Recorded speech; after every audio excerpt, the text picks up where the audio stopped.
ən toxunulmaz bir vaxtdır. Bizimdir vaxt. Sübh vaxtı siz yoxlama aparın, görün internetlərin ən az istifadə olunan, onlaynların ən az istifadə olunan, yazışmaların ən az istifadə olunan, hayküyün ən az olan vaxtı nə vaxtı? Sübh vaxtı.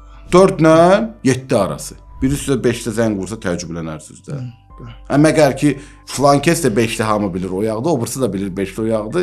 Hə, bu ayrı. Yəni 4 ilə 7-mizə deyə bilməyiblər. 5 ilə 7-mizə deyə biliblər. Artıq 8-in yarısı həyat başlayır. Ona görə bu çox önəmlidir. Səhər, sübh vaxtı adam durur. İndi məsələn klublar var da, səhər 5-də duran insanların klubu. İstehlakçı cəmiyyət, modern, pragmatik toplumlar gəlib çatır buna ki, bu vaxt ayağa durma insanda başqa mexanizmləri işə salır.